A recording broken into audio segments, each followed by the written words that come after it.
ஓம் கால பைரவரே போற்றி போற்றி.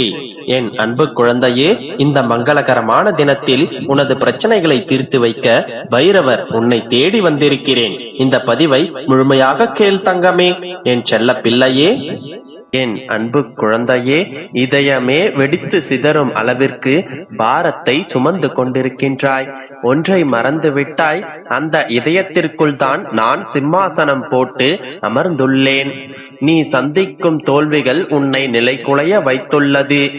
உன்னுடைய முகத்தில் ஒரு கலவரம், உன்னுடைய மனதில் சொல்ல முடியாத பயம். நாம் இந்த நிலையில் இருந்தும் மீண்டு வர முடியாதோ, நம்முடைய தேடலை இறைவன் விட்டு விடுவாரோ என்கின்ற பயம் வந்து விட்டது. இது உன்னுடைய முகம் பிரதிபலிக்கும் கலவரத்திலேயே எனக்கு புரிகின்றது. நீ படும் துயரங்களை உன் அப்பா அறிய மாட்டேனா என்ன? அப்பொழுது என் தீர்வுகளை தரவில்லை என்றுதானே கேட்கின்றாய்? தீர்வுகளை உருவாக்கத்தானே உன்னுள் வந்து அமர்ந்துள்ளேன். என்னை தூற்றுபவர்களுக்கே நன்மைகளை செய்யும் போது நானே கதி என்று என்னை சரணாகதி அடைந்திருக்கும் என் பிள்ளை உனக்கு நான் செய்ய மாட்டேனா? ஒரு வினாடியில் உன்னுடைய தலையெழுத்தை மாற்றும் சக்தி எனக்கு இருக்கின்றது. அந்த வினாடிதான் இன்னும் தீர்மானிக்கப்படாமல் உள்ளது. ஏனென்றால் நான் உனக்கு கொடுக்க போகும் தீர்வு நிரந்தரமானது.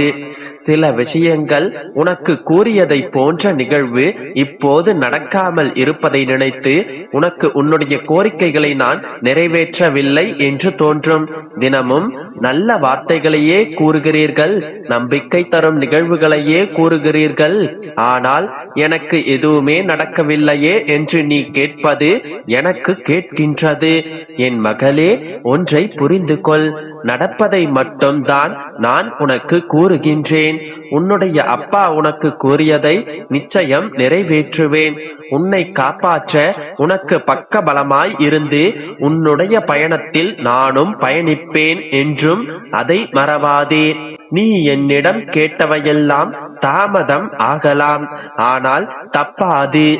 கண்டிப்பாக உன்னுடைய தேவைகள் பூர்த்தி செய்யப்பட்டு என் ஆசீர்வாதங்களுடன் உன்னை வந்தடையும்.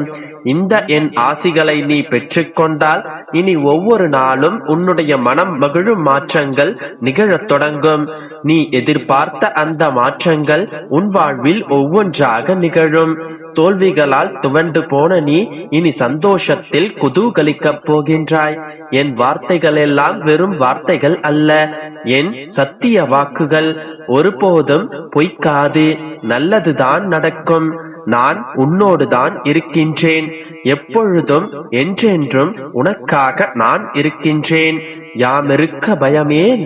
நம்பிக்கையோடு இரு, நல்லதே நடக்கும்.